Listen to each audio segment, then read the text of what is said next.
There are moments in life when you carry something so special, so overwhelming, that you don't even know where to begin.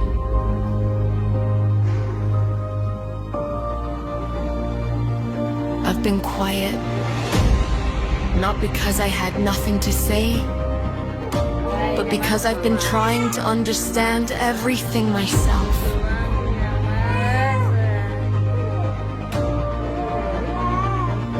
I've smiled. I've cried. I've been scared. But deep down,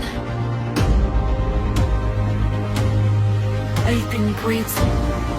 Hi guys, hi my people, welcome back to our YouTube channel. Hey, mlikuwa mmenimiss. Wengi mmekuwa mnaniambia tuweke YouTube, watu wa YouTube hujatuonekania, lakini kajua nyinyi ni wambea. Ni mshene mlikuwa mnatafuta juu mjai ni push hapo nyuma. Hapo nyuma nilikuwa nikikaa kidogo mtu anakuja ananiambia wewe post YouTube. This round, na post TikTok hivi, comment kama 20. Watu wa YouTube tunakumiss, weka YouTube. Mbona uweki YouTube? Ama umeleta ma twins. Mlikuwa wambea. Sasa leo nimwekea video yenyu YouTube ndio hii. Guys, leo ni tarehe 17 mwezi wa 6 2026. Najua badala uniangalia hapo unaangalia kwa tumbo. Najua mnachunguza nini? Tumbo isharudi flat tummy. Twins washa arrive. Sasa as I speak, karibu niseme as we speak. As I speak, twins washafika 1 month. Oh my God. Mshapata mshene vile mlikuwa mnangoja? Ya, wamefika 1 month. Ni vile tu singeenda tu kuzaa hiyo siku jamani, alafu ni announce. Mimi natakanga mambo yanaenda polepole, alafu napanga mambo yangu vizuri kwa mpangilio. Na obvious ningewapea mshene. Nini yenye demo Facebook waambiangi jamaa? Mimi ningewaficha kweli? Hapana. Ya, so sasa hiyo wamefika 1 month, ni wasupu, wana grow vizuri. Nishawaambia, the journey ijakuwa easy. Journey ya ball. Ukiona mama mwenye ako na mimba ama dada ama dem mwenye ako na ball mahali jamani, respect that woman. Mimi nilishika hivi ball ndio nikaona mtu akikwambia ako na mimba, respect that lady. It's not easy. Si rahisi lakini tena ni smart, ni smooth, tena ni poa. Yaani tena ukiwa na ball, sometimes ball inakuanga na drama, lakini mimi yangu haikuwa na drama mingi, lakini first trimester, wacha sasa niwaambie first trimester vile ilinipeleka mbio. Nilikuanga nakutana na nyinyi, lakini nashanga kuna time nilikuwa nimeenda kushoot phone place. Alafu nikashuka hivi, kuna demo akanisalamia na akaniambia congratulations. Mnajuangaje mtu ako na mimba? Na hiyo time nilikuwa hata sijui 1 month ama 2 months. Hakuna dalili, hakuna sign ka flat tummy. Lakini akaniambia ma Facebook congratulations. Nikajiuliza, ananiambia congratulations ya nini? Na hiyo time hakuna kitu nimepost hii congratulations ni ya nini? Kumbe yule demo alikuwa ameangalia akasema, akanisoma, akaona vile natembea, akajua, akasema, thank you so much. Mimi naye nikasema thank you, ndio asishikanishe. Kwanza ndio nijue niko na ball. Chai nikaanza kukataa majani. Unamkanga asubuhi unasema, chai yangu isiweke majani, nataka tu chai ya white. Wanaweka kasukari. Kunafika mahali unakataa kasukari. Yangu sasa ilinisumbua first trimester. Nilikuwa nikiingianga hivi TikTok wasichana akisema, mimi boli yangu haitaki watu fulani, boli yangu natema mate, mimi nilikuwa nafikiringi wana exaggerate. Na mimi si kuanga mtu wa chai.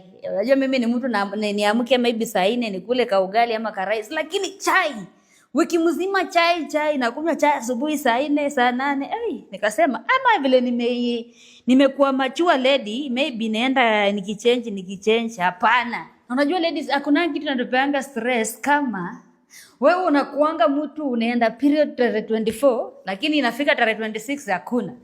Tarehe 28 hakuna. Tarehe 30 hakuna. Alafu sasa shetani anakuambia usijali, ni climate change. Unafika next month unatarajia. Obviously usipoenda tarehe 24, tarehe 30, ikifika tarehe 5 inafaa ukuwa umeenda. Ikipita hapo hivi hakuna cha climate change. Inafika tarehe 5 unapata pia hakuna dalili. Unajipea hopes, unasema ushaipiga magoti hadi unaambia Mungu this round hii ni ya mwisho. Hii ni ya mwisho kindly. Ikwe tu si vile nafikiria. Lakini inakuja inapita. Na unajua next month pia ikipita unajua hapa lazima sasa ujipange. So mimi kuna mwezi ilipitana nikasema hapana, wacha ningoje. Si ati ilipitana kwa sababu nilipanic. No, siku panic because even kwa age niko I'm ready, lakini najuanga nafikanga mahali mtu anafika anasema sasa hii mwaka mimi nataka nikuwe na ball time fulani. Watu wengi sana mnajuanga mtoto wa kwanza ama mimba ya kwanza ikwangi umeplan. Maybe umeplan, maybe utazaa December ama utapata November ama nini. Kanaweza kuja Januari kwa hiyo mwaka. Ama unasema ndazaa Januari kakuja December. So yangu ilikuwa hivyo. Nikakaa nikasema hapana, lazima ni confirm ndio nianze kufuatilia madaktari. Mimi siwezi kaa hivi alafu niseme kama iko ni sawa, no? Unajua ukishapata ball kama lady sasa unaanzanga jani ya madaktari. Ball ilikuja kama kwanza mimi huko niambia tuanzie hapo. Mimi kwanza nilijua mambo ya mimba through moshene ya comments. Sasa mimi tumeenda tukashoot video. Kidogo hivi na post hivi naanza kuona comments. Congratulations. Congratulations. Who is the father? Sasa unajua mimi nimezoea kuona comments kama hizo, but sasa zikifika 5 10 unasema kweli. Hadi ndio nikakuuliza rada kwani kuna venye? So vile sasa ilikuwa confirmed, of course lazima sasa kuna vitu lazima ziadjustiwe. Na maybe kitu yenye wasee wajui, mimi hata nilishanga watu wakianza kusema huyu anaficha nini.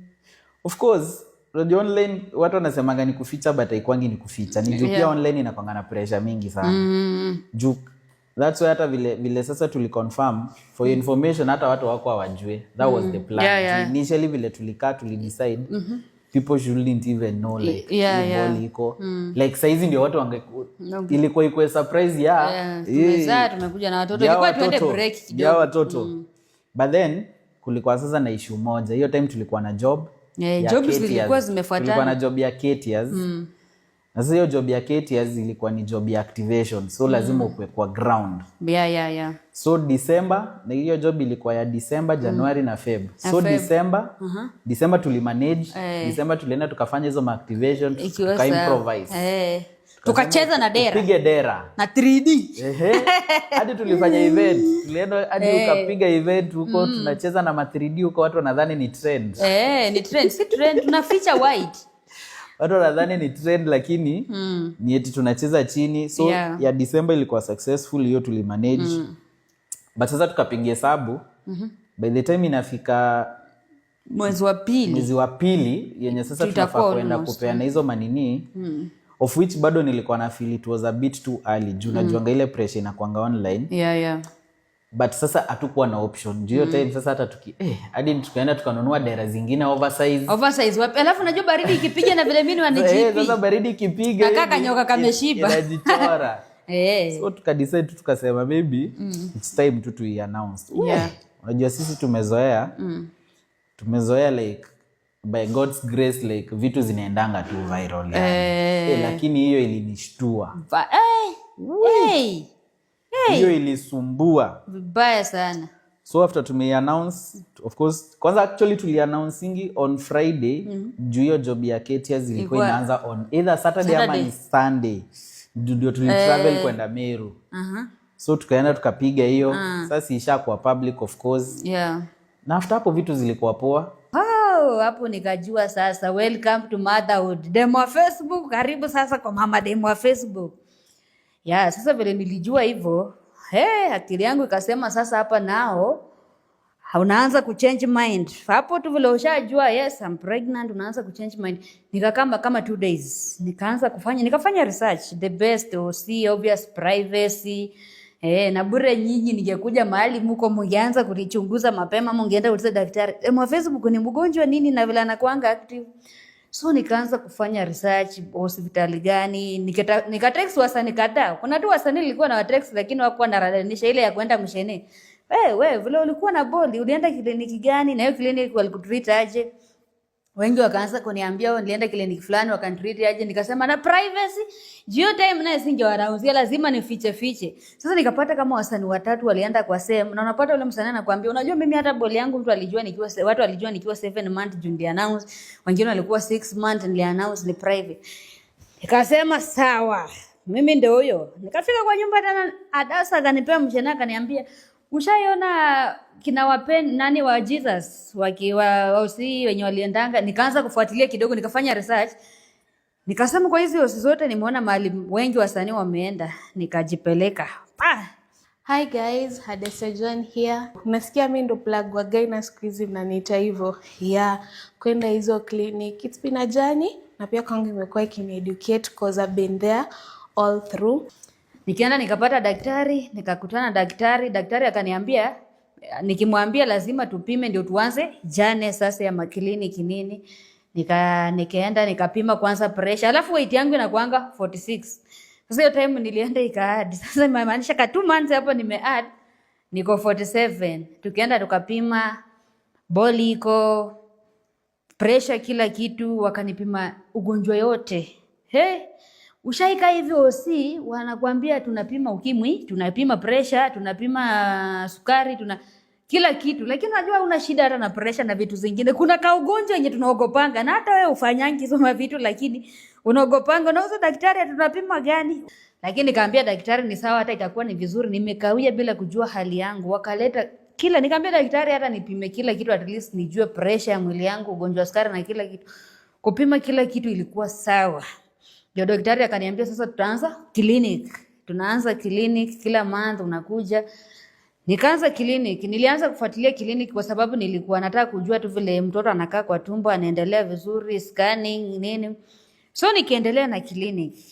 Nikafika mahali nikienda kliniki ya pili kufanya scanning, ule nilikuwa na yeye akaniambia, demo Facebook congratulations. Nikamwambia why? Akaniambia unajua hujabeba mtoto mmoja. Nikamwambia wangapi? Akaniambia twins. Nilishtuka.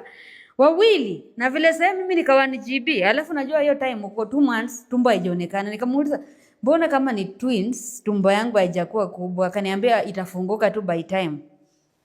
Nikajua huyu nurse ni prank. Nikaenda kuona doctor, nikitoka kwa nurse nikienda kwa doctor. Doctor pia akaniambia, congratulations mama twins. Nikaona hii bado wanani prank. Sasa mimi nikaacha kwanza kliniki yangu yenye naenda. Nikasema nataka kuenda place nyingine, kliniki yenye at least nienda tu upya, nifanye tu scan peke yake nione kama niko twins, ndio nijue huku na huku naambiwa same thing juu. Maybe niweza kuwa joka na daktari ana joke na mimi. Juu anajua niko huko. Nikaenda usingine. Kufika hiyo osi, vile waleka tu kwa scan hivi mpaka sasa tena hiyo osi yenye nimeenda tena wakanionyesha tu wakaniambia ndio hii ya kwanza na ndio mtoto wa pili. Na hapo nikajua niko na twins. In 3 and 2 and 1 we've got twins in the house. We've got twins. We've got twins, ladies and gentlemen. We've got twins, ladies and gentlemen. Who could have thought of this? See what God has done. See what God has done. Bongela surprise. We got twins. The more tunaendelea tumefika kama 4 months. Nauliza daktari, mbona ni twins na tumbo yangu ilikuwa bado ka flat tummy?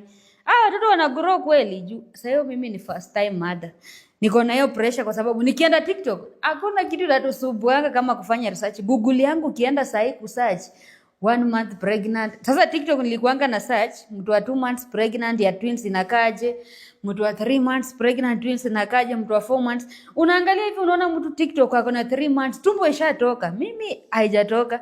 Na text daktari, mbona tumbo yangu haijatoka na tuko 4 months? Daktari ananiambia itafunguka maybe ukiwa hata 7 months ama 6 months. Ina depend na mtu. Kuna hata mwenye akiwa na 1 month iko kubwa, kuna mwenye akikuwa na hata 6 months haionekani. Hata kuna wenye wanatokanga tu hivi kwa kazi wanaenda kujifungua mtu ajue ako na ball. So ball ni different. Acha kuwa na pressure ya kwenda kufanya research nini na kupatia stress. Watu wenye wanasemanga pata ball kama uko na pesa. Yes, it is right to get money ukiwa na kupata pesa ukiwa na ball. Lakini sasa shida ni ukiwa na boli yenyewe. Boli yenyewe haitaki hata vitu expensive. Mimi githeri, ndizi, waru na nilikuwa sipendi nyanya kitunguu. Nilikuwa na boil hivyo. Nilikuwa nakula githeri, hata fruits ilikataa, soda ilikataa. Nilikuwa nasukumana nayo. Umeenda mahali kama sometimes maybe tumeenda event mahali Sasa hiyo sijawanauzia tumeenda event mahali unaingia tu hivi kwa meza unaona food imeletwa ni makuku, nyama. Na sasa mimi roho yangu haitaki nyama. Na hoteli yenye iko Huwezi kula food, hawezi itisha githeri. Sasa inabidi tu nimeitisha maji ama nini ama chai. Na nilikuwa naambianga naita ule dem na mwambie ama waitress na mwambie usiweke majani mingi ama nataka chai ya white. Akili yangu ilikuanga inaniambia, unajua nikiwanga ushago nilikuwa watu walikuwa nasemanga hata majani mingi inatoa ball. Sasa nilikuwa nakanga hivi nasema yes. So guys, kuna tu time moja peke yake nilipanic kwa ball. Unajua ukiwa na ball, na mimi thank God kitu ya kwanza ball yangu ilikuwa na complication yoyote. Nilikuwa na twins hiyo jane 1 month umefika 5 months, no any complication. Sasa kuna time, unajua lazima kushtuka iko. So kuna time kuna kitu ili happen na nikasema nikashtuka kwanza. Unajua umeamka hivi asubuhi umeenda mahali, then unaona tu hauko sawa, what is happening? So hiyo time nikasema mbona sifili poa, lazima ni check. Juu tukiwa OC daktari alikuwa anafuatilia kila kitu. Tena uzuri wa gaina wangu alikuwa anafuatilia kila kitu, umeamkaje leo, unafeel aje, climate iko aje, alikuwa ananifuatilia sana. Ndio alikuwa anajua niko na twins. Alafu alijua demo wa Facebook na uoga. Mimi na uoga, hata sindano ya kudunga tu ya kutoa damu nduru nini. Naogopa dawa, naogopa sindano. So gaina alikuwa na mimi bamba to bamba. Sasa nilikuwa nimedrive naenda mahali. Nikafeel siko sawa. Nikasimamisha gari. Nikasema itabidi nimeangalia mambo iko sawa ama hapana. Then nikakuja nikarealize kuna some blood. Nikatext daktari nikamwambia, daktari, kuna issue imetokea hapa hivi na nimepanic. Daktari wangu hakuwa Nairobi, akaniambia na kurefer mahali, enda kwa hospitali fulani waangalie. Akili yangu nilikuwa na stress. Sasa unajua mimi hiyo time nashanga blood imetoka wapi? Ama nikaanza kujiuliza maswali na sasa niko kwa barabara. Ama na miskari ama mtoto ametoka ama kunaenda aje? So nikaona kuliko ni panic niende kwa OC. Nilikuwa na stress. Hiyo time nilikuwa na stress. Ladies mnaelewa hiyo stress. Yaani Mungu amekubless na twins, alafu ukiimagine twins wenyewe wanataka kutoka, yani vitu kama hiyo ya kukujia jumu na blood, unaweza panic, uko na stress. Hadi nikaanza kulia. Nikaenda kwa hadi kwa hiyo OC. Kufika kwa hiyo OC nilikuwa nafika hivi nalia mpaka madaktari wananiambia hapana, sometimes inakuanga normal. Ukiwa unaweza kuwa mgonjwa ukiwa na ball nini, but mtoto wako sawa. Nikaenda kwa scan, kwenda kwa scan wakaona kila kitu iko sawa. Hadi daktari akaniambia hakuna issue yoyote, mtoto wako sawa kwa tumbo. Wewe usipanikiwe na kuanga normal, na akanipatia dawa, akaniambia hii ni dawa ya 2 days, kila kitu ikakuwa sawa.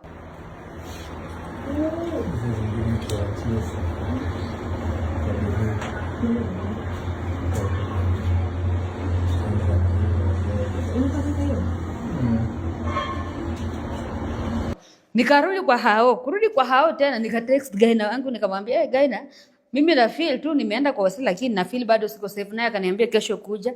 Nikaenda akaniambia hapana, hii iko tu sawa, usipanic. Jana ya boli na kuanga hivi lakini the kid yako sawa, mtoto kila kitu iko sawa, hadi imefunga mtoto kwa mahali wako safe. Tukiendelea na jane doctor akini encourage. Mliona nilikuwa active. So hata nyinyi mmeona nilikuwa active hadi last minute. Ya nilikuwa active, nilikuwa naruka huko nje. Nilikuwa nauliza doctor, doctor naweza fanya hii na hii doctor ananiambia hiyo ni normal, piga zoezi, ruka usikae. Ndio maana nilikuwa naruka. Kwanza nyinyi nikiwa nauzia niko na twins. Hata hiyo ndio makosa kubwa nilifanya. Juu tena mlikuwa mnaniambia demo Facebook uko na ball, nikapost twins. Hapo tena mnaanza pumuzika. Kwanza wa mama, najua mnanijali, mnanipenda. Walikuwa nakuja inbox. Demo Facebook hapo umeruka sana. Demo Facebook usiiname sana. Nikifanya challenge fulani ya kudanza nasema ukifanya hivi utaumiza mtoto.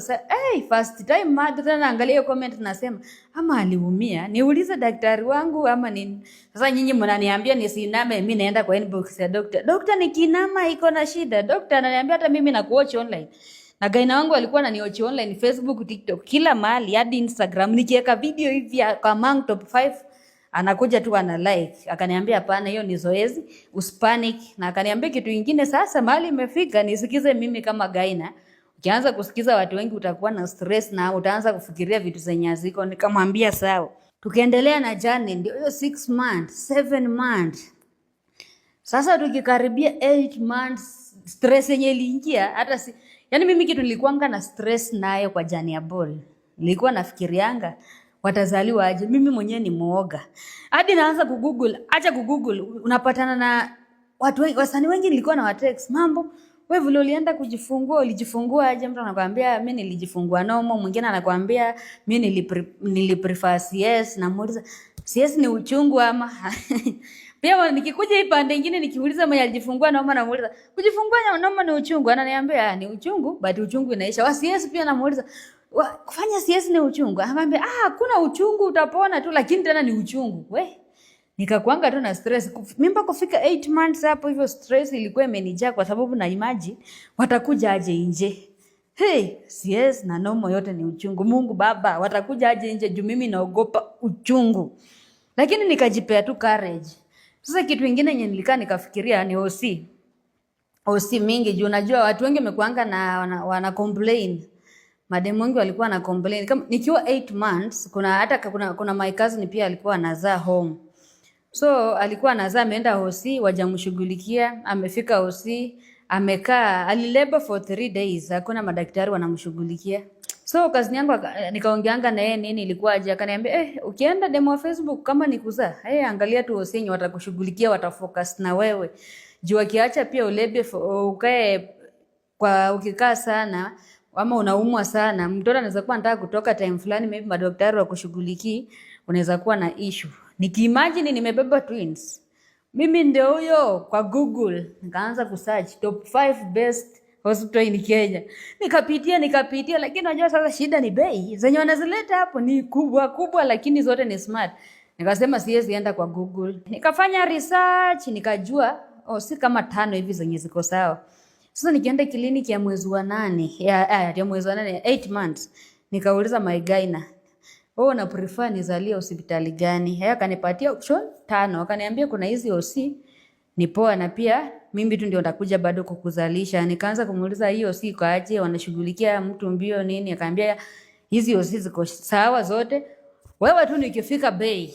Mimi Mungu hapa kwa twins, ndio gift umenipea jamani. Watoto wangu mimi nawashughulikia the best. Mimi hata sitaki kujua ndalipa OC ngapi. Cha muhimu nataka nikitoka OC nimebeba hivi matwins kwa mkono yangu hivi nimewabeba, alafu mimi mwenyewe nimetoka tu kwa hosi nikiwa safe. So daktari vile aliniambia ni choose, na vile nilikuwa nimefanya research nikaangalia, then kwa hosi zote nikaona yenye pia iko karibu na iko around mahali nitakuwa na watu, nikachagua Nairobi West Hospital. Nikachagua Nairobi West hosi. Tukapangana na gyna, tukaanza kupangana na gyna kuanzia mwezi wa 8. In 8 months tukaanza kupangana juu isifike 9 months. Juu aliniambia twins wanaweza zaliwa 2 weeks ikipita ama 2 weeks mbele. So lazima tu balance hapo katikati. Nikaanza kukuwa prepared kwa akili, sasa hii mwezi ama anytime twins wanakama. Lakini hiyo time tu niko active na nyinyi online. Nikikuja chini nikikaa hivi nimepanic, naambianga tu God kila siku, Mungu watoto wangu wazaliwe salama, mimi mwenyewe nikuwe salama, alafu Mungu niondolee uchungu peke yake. Hiyo tu uchungu ndio mimi naogopa. So ikafika 9 months. Mimi 9 months nilienda, nikiwa 8 months nilienda clinic. 9 months nikaenda wiki ya kwanza, ikakuja nikienda 3 days, nikienda 2 days. Sasa my gyna alikuwa very very close to me. My gyna anaitwa Dr. David Thuo, alikuwa close to me. Yes. So when you press here, because of water retention unaona inaingia ndani. So kama hujaikuwa na dimples ndizo hizo. On that side. Ningekuja hapa. Hata za niko pia. So we have dimples that's but not the other leg doesn't have. Hii hadi imerudi flat. This one nothing. This one is there. Yes. Yeah. It is good. But now shida inataka kuangalia sasa kabla miguu imeisha haraka izia kama kuna uchungu juu. No. And also hii swali nataka kuona imefikia hadi wapi. You see from it starts from here. So it goes. Okay. Very well. Thank you. So here we have it. The date we have it already. Date tulisema date gani? Nakumbuka tulikuwa tumesema 19. Yes. Watu wengi mmemuona online amezalisha wasanii. Kuna nyinyi wengine hata niliona nikipost wengi wakasema alikuwa my gyna pia. Yeah, so nikaenda labor ikabaki kama 2 days. Nikakuja nikakuwa admitted Nairobi West kama day before.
nikakuja nikakuwa admitted, nikakaa OSU, akanitreat vizuri. My guy na akakuja akanitembelea, akaniona, akanitia nguvu, akaniambia demo Facebook suli kuja kliniki first time, akaniambia aje mama doctor, mimi nataka tu unipe twins kwa mikono yangu. So saa hii ndio time imefika, mimi kazi yangu tu nikukuletea twins kwa mikono yako. Hiyo siku sasa nishadimitiwa, nimekula hadi nimevaa ile nguo yenye unafunua hivi nikuwe free, nitembee mtoto ashuke. Hapo kajasho kaliingia. Kama kuna time utabadingi kuingia hospitali. Alafu sasa hiyo ndio time unaonanga gaina wako unamuogopa. Wacha vile nilikuanga karibu nikimsumbua. Gaina tumbo, sijui gaina miguu nimefura nini. Wacha hiyo time sasa. Hiyo ndio time sasa yenye ulikuwa nikiona tu gaina anakuja hivi, najua tu hiyo ni direct anakuja kunizalisha mtoto. Nilikuwa hata namuogopa. Yaani vile alikuja tu kunijulia hali, nimefika tupange. Sasa daktari wangu akiniuliza kunijulia hali nini, nasi akakuja. Sasa hiyo akanisavia food nikakula. Nilikuwa nakula, sasa niko na courage juu pia nahitaji nguvu. Asa mother nafikanga mahali unaamua for my kids anything. Hata kama kuna kawoga lakini una force appetite juu nguvu ndio unahitaji. Nasi akakuja hapo hivi akaniambia, sasa Dr. Tuo amesema kesho utaingia labor. Utaingia kesho by 6 morning. Hey! Bleeding, which will be under control. And usually we want to anticipate bleeding and sort it out even before we get there. And now patients name, happen, signature, date, time.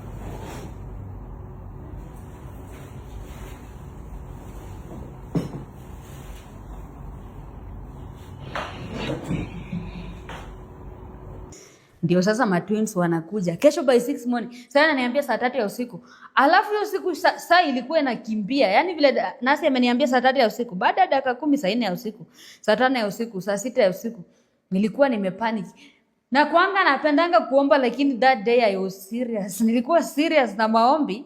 Nilikuwa naomba na kada kambili hivi, naambia God, God, time imefika, Mungu jamani nisaidie, tunaingia tu na wewe, nitoke tu na wewe nikiwa sawa. Yeah, so for me nilikuwa nimechagua normal, but tukifika hapo situation vile ilienda, my guy na akaniambia hapa demo Facebook, sasa tutaingia theater. Jipatie nguvu, wanawake wengi wameingia theater, huko tu ni normal. Alini encourage, na vile tu my guy alini encourage, nikapata tu nguvu. Nikaambia tu God, hakuna kitu yenye itanishinda nikiwa huko. So nikaambiwa 6 morning ndio ndakuwa naingia theater. Sasa hapo by saa moja matwins watakuwa wameshazaliwa.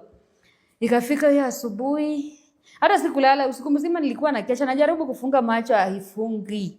Niko na uoga, nimejaa uoga. Sasa hiyo niko na mama yangu, niko na timu yangu mzima iko hapo. Yani wakiniongelesha akili haiko hapo hata kidogo. Mtu ananiita ama mama ananiongelesha, simsikii kwa sababu nimeseti akili huko. Najaribu kubalance kama mwenye sina stress, lakini stress ilikuwa imenijaa hadi nimeanza kusweat kichwa.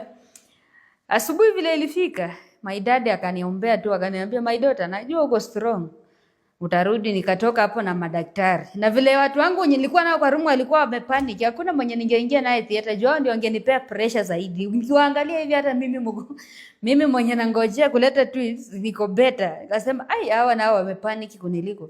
I was there guys, 5 tena.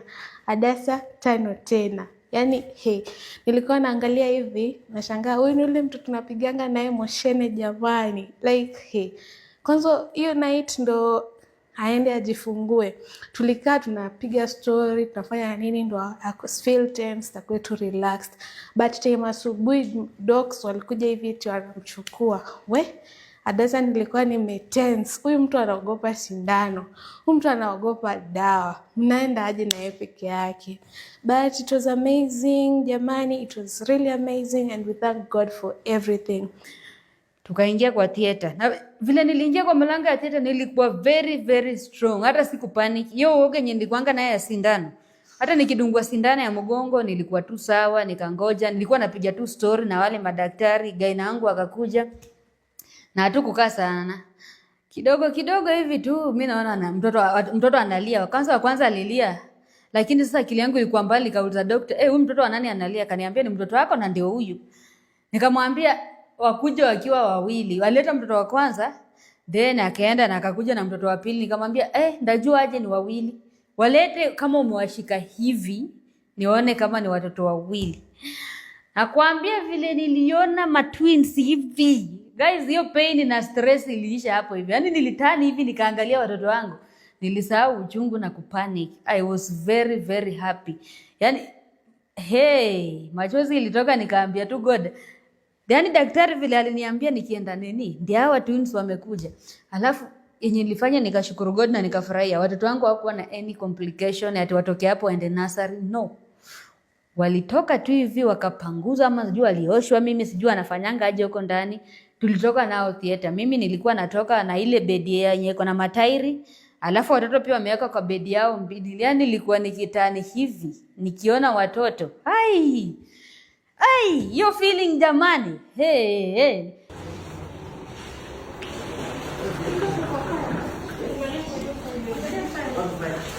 Mama dreams.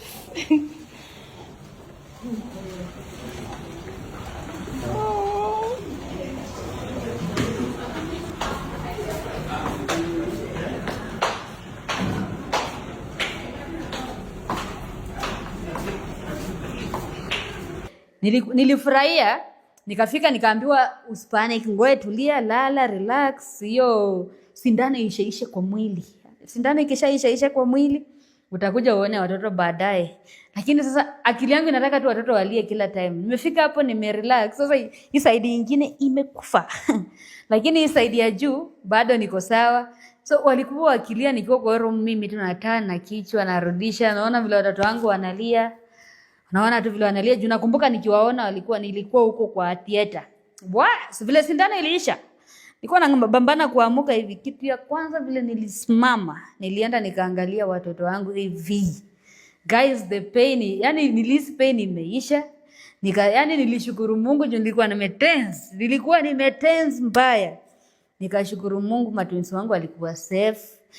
Nikawashika hivi, nasi wakanifunza vile nashika mtoto. Mtoto atikichwa inakuwa hapa, unashika pumpu, unamsongesha hivi. Nilifunzwa vitu mingi juu sikuwa najua, nilikuwa nafunzwa vitu mingi vile unawanyonyesha, vile nashika. So guys, matwins wangu wakakuwa hivyo. Sikukaa pia hosi sana. Na hiyo place nilishughulikiwa vizuri. Nairobi West walinishughulikia vizuri. Manasi wote wenye walinishughulikia nikiwa Nairobi West, madaktari, hadi daktari wa watoto alikuwa hapo, anaangalia watoto kama wako sawa. Kuna manasi wanakuja kuwaosha, hata mimi kuna nasi alinishughulikia. Yani it was the best. Wale wote wenye walisimama na mimi kwa hii journey. By the way, ukiwa na ball, you need support. Unahitaji support, mtu wa kukuongelesha, mtu wa kukuencourage, usikae alone. Kuna pasta anakuanga Tanzania anasemanga mwanamke akipata mimba ni kama mwenda wazimu. Na ni ukweli. Hiyo part inakuanga ukweli. Sometimes unakaanga hivi kwa nyumba, hata ufili kuongelesha mtu, au ufili kukula, watu wanakubo. Yani kama uko na ball unahitaji support ya karibu sana. Juu mimi kama singekuwa na support na watu wa kuni-encourage, hapo inakuanga nomo. Unafikanga hivi hata nakwambia ulikuwa na stress au kukula, mara unafaa ongeze damu iko less. But support, mimi na timu yangu ilinipatia full support, wazazi wangu walinipatia full support. Yani people walikuwa very caring. Hiyo time kama nimejifungua, Awinja alikuwa anakuja kuniona first day ama hadi last day. Pikana Rich alikuwa anakuja. Mary Mora walikuwa anakuja, director.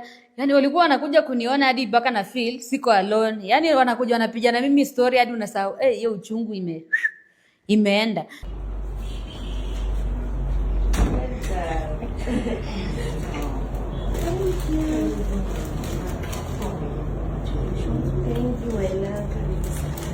Think for God, yes. Soma lebo hata, soma lebo. Congratulations on your twins. Hakuna kadi pia. Najua kumbuka kusoma. Unajua wanasema ngo watoto wanatokanga na memory. Wacha tuone kama kuna memory ya kusoma. Mama twins. Kongole mingi sana. Small sis. Wishing your growing family a lifetime of love, health and happiness. Jack Vicky aka Awinja. Thank you. Karibu sana mama. Hii yote nikuwekee kando. Baharia. Inakaa nayo. Our message.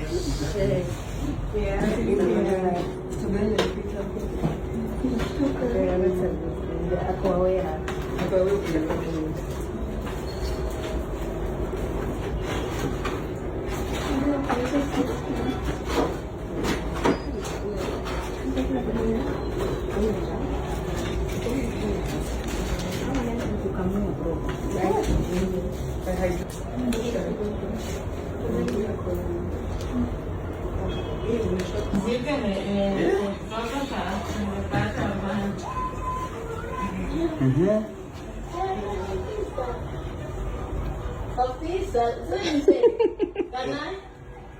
Sema kitu toke.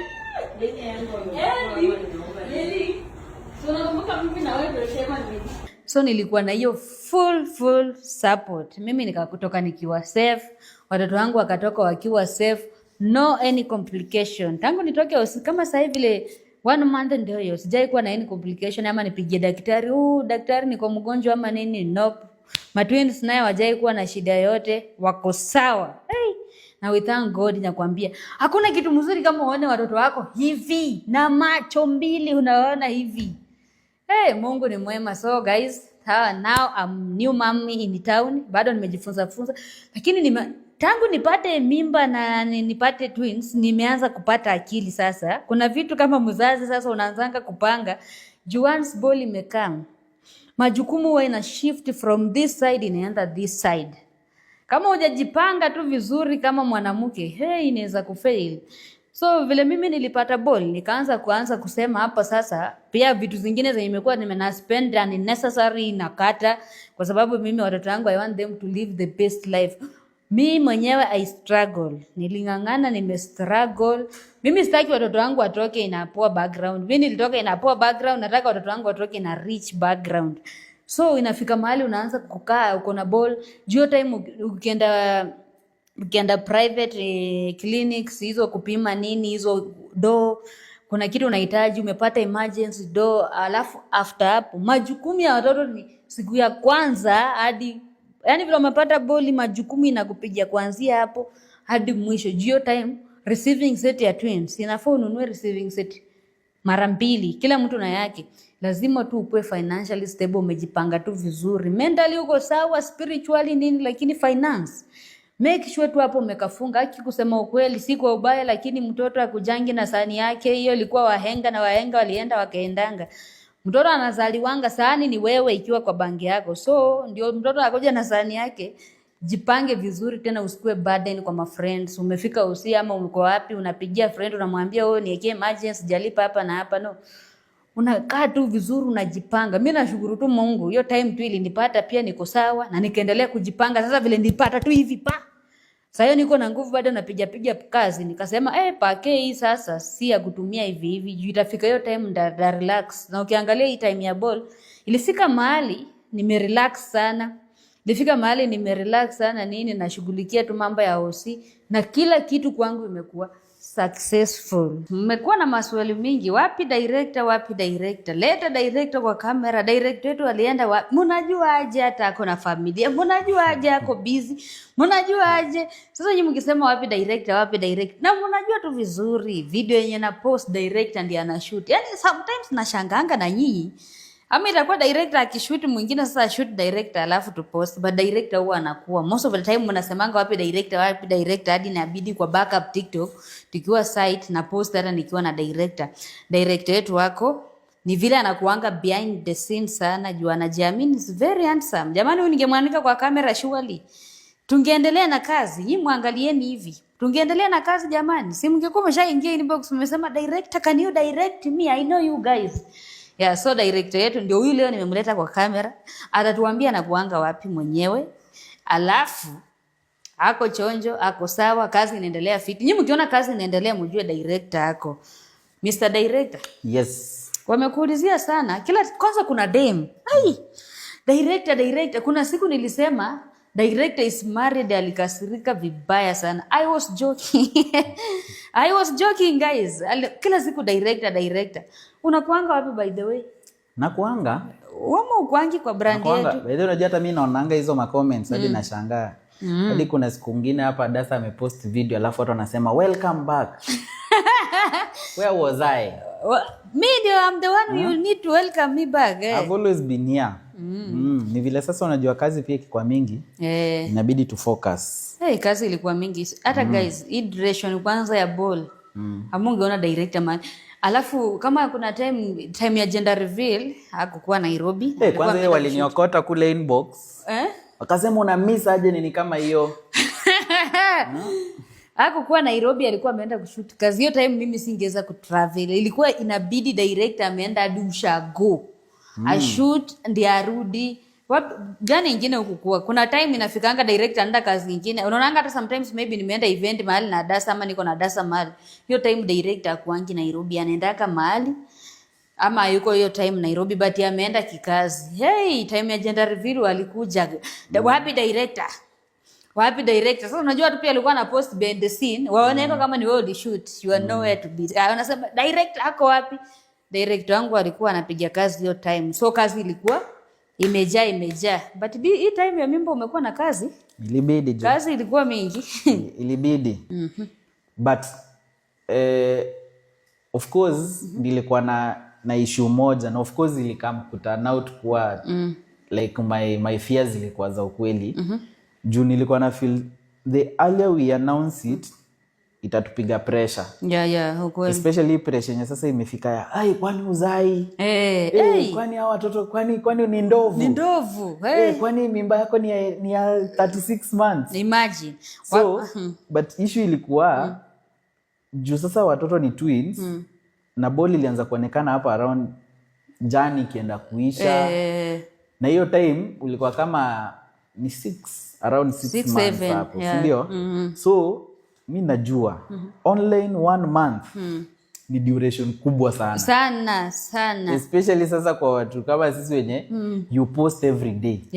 So imagine mtu amekuona umepost leo uko na mimba. Kesho tena anakuona umepost leo uko na mimba.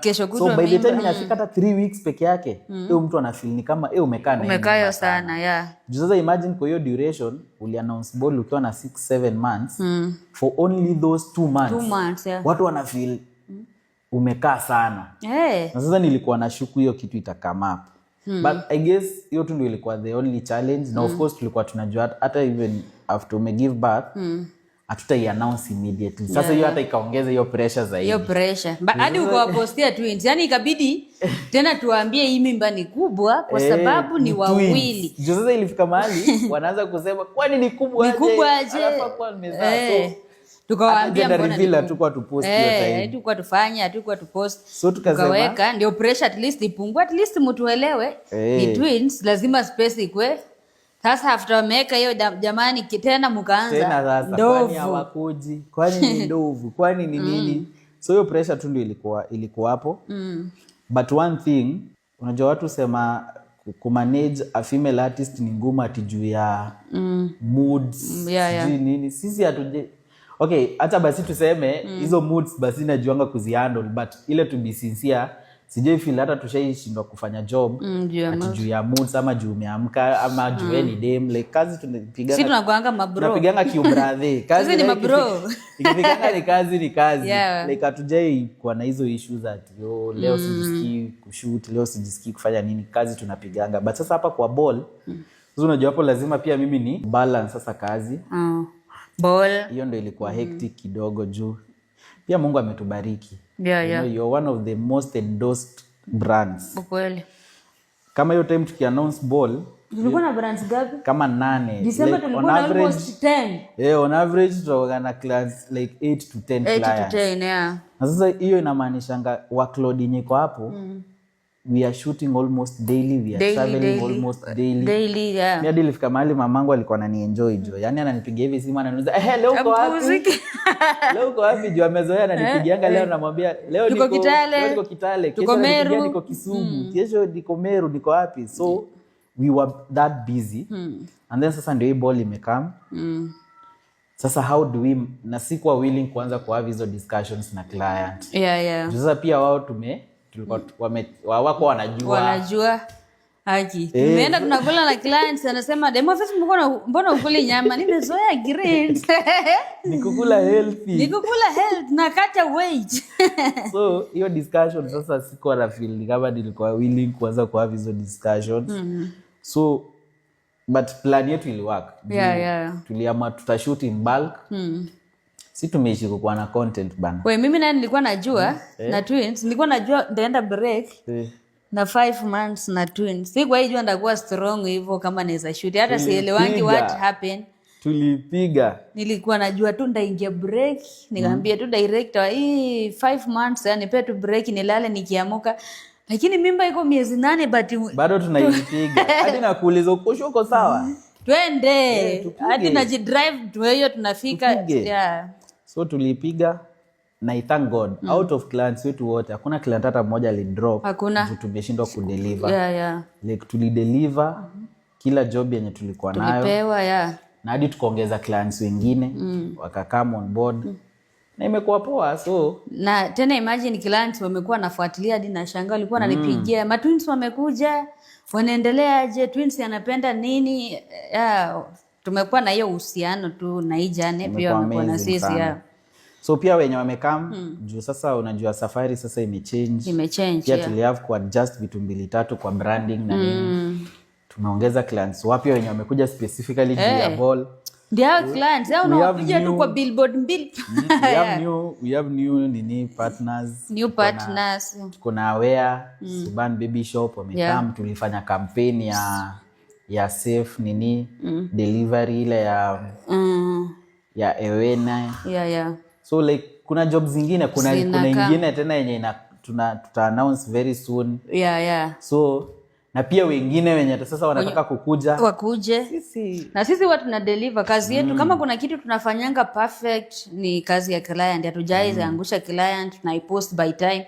Tunapiga kazi safi na clients wote. Sisi tujai work na hata sometimes tukiwanga na client for 6 months unasikianga demo Facebook sikuachili. Tuendelee. Tunapiga ndio unaona mimi nime-maintain ma clients wetu sana. Hadi kuna siku nishaikaa nikajiuliza like we working with our clients wote na bado sasa kuna wale wenyewe inabidi tu tumewaturn down tu yani. Juu kazi ni mingi and then sasa pia tutaki hiyo ya kufanya na mtu like, kama kurush. That's why like atufanyangi kama mshei kwa keen we rarely do short term engagements. Juu pia sisi tunataka kubuild hiyo. Kubuild hiyo trust. We also want to experience whatever we are trying to sell to you guys because by God's grace audience yako inakuanga ni audience moja amazing sana. Like wale wase wenye ukiwaambia sasa saa hii tunanunua kwa huyu wote we will always go there and patronize hiyo biashara. Na inakuanga na impact poa sana even to the clients. Wanapatanga hiyo ROI yenye wanatafuta. They get value for their money. And we really want to thank you. So wale wote wenye watakuja on board mtakuwa mnaona as time goes by.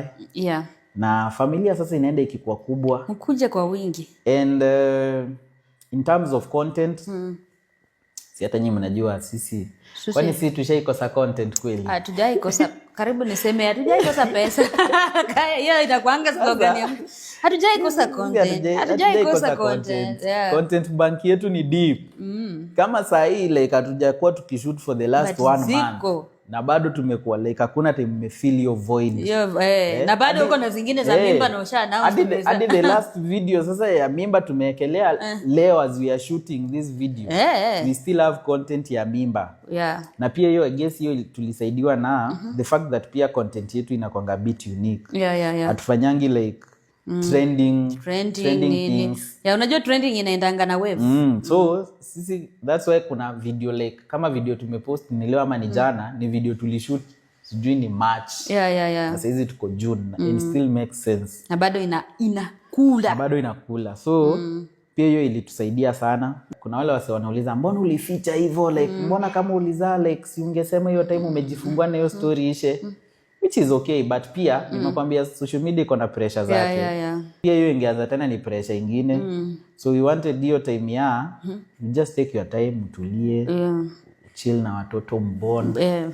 Sasa sasa tumefika mahali tunaweza anza sasa tena kupick job polepole. Watasema msinipe pressure jamani, sasa niko sawa. Hatuko tunataka ati umeannounce leo, umejifungua leo, kesho sasa tena pressure ianze. Pressure post, mbona hujapost nini, uko sawa nini? Mimi kitu moja najuanga wasanii wanaogopanga sana online ni kunyamaza. Juu social media ndio ukinyamaza hivi kidogo kuna watu wanapiga kazi. Kupik. Ndio maana mimi niliamuanga like throughout hiyo journey, I chose to focus sana na the brand and the brand and the business side. Because I knew of course kulikuwa na watu wenye wako close na wewe sasa like on a personal nini, kulikuwa na wazazi, kulikuwa na kina Dasa, kina Fanny Jack. Watu walikuwa kwa ground. Like, there was a whole team yenye ilikuwa kwa hapo na wewe. So mimi I chose to nishughulikie kazi. So hata kama nilimiss vitu kama hizo gender reveal jo. But alikuwa faa. Pia mimi manze niliwatch hiyo video kama nyinyi jo.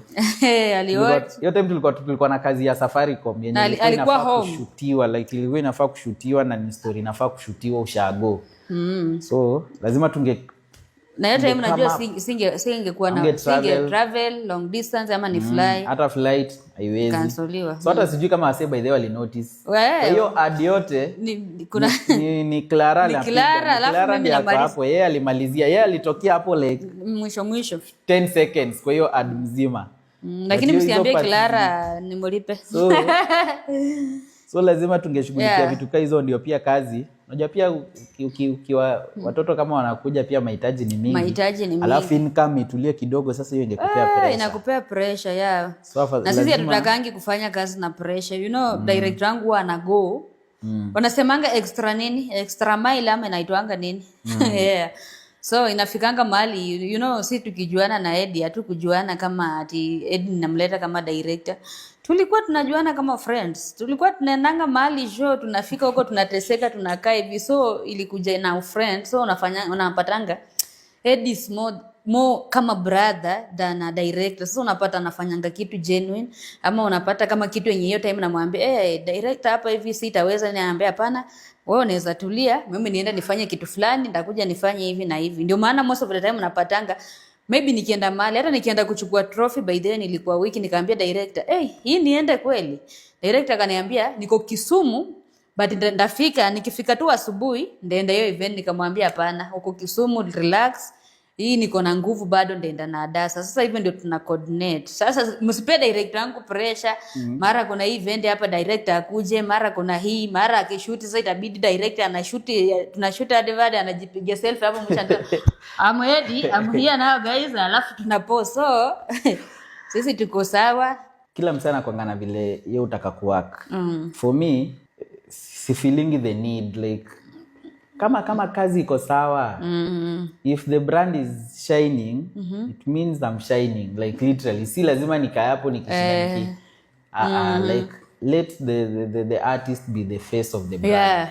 By the way, hata kuna time tukishoot tu na yeye hiyo tu video fani, naambianga direct Eddie si ujicollaborate ama ujitag, anakuambia hata hawezi jimention. Yeye ana post na hayo ni content yetu tumepiga na yeye, ile yenye unasema hata Eddie si yake at least account yako, but ananga hiyo mbio. Yani yeye amefocus na brand yangu, na ni rare sana hii town. Si kwa ubaya, lakini hii town ni rare kupata mtu mwenye ni genuine, anapenda kazi yako genuine. Angalia wasanii wengi, unapatanga wasanii mtu hata amekosana director wake, ama hata wamekaa 2 months wamepitana, pesa nini, shootings nini, nafika mahali maybe anakuonea wivu nini, but yeye kwake anakuanga dunia nyingine, ama si Mkenya. So anakuanga hivyo, mzoee hapo. But mimi na appreciate sana. Unajua si rahisi kupata mtu kama wewe. Kama hii time ya ball obvious ninge go silent nini. Hiyo time nafikiria kama last 2 months akili yangu ilikuwa niko na uoga nikifikiria ndajifunguaje. Sasa hapo director ndiye alikuwa anakuja na shoot nini, ananichangamsha, anazipost, na ndio mlikuwa mnaona demo Facebook uko Jovio online. Director ndiye alikuwa anajua kwa hii nyumba siko Jovio. Ninapiga tu lakini chini ya maji niko na uoga. So he's the best. Anajitanga director lakini ana play role mingi, anaenda meetings, ana shoot, creative. Yani Hakuna yani package mzima. Lakini hapo kwa Baba Twins si yeye jamani. Msiharibie. Kwanza hii huku mwisho sijui hiyo story wametoa wapi.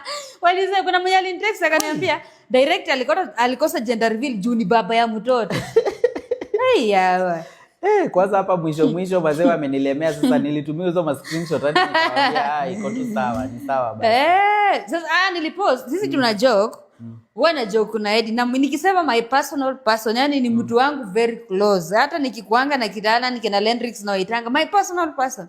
Sasa mimi nimepost birthday nikaandika tu Facebook I love you so much my personal person. Comments personal person Baba Twins personal person. Yawa hapana jamani. No. Ni vile sisi tumezoeana hivyo.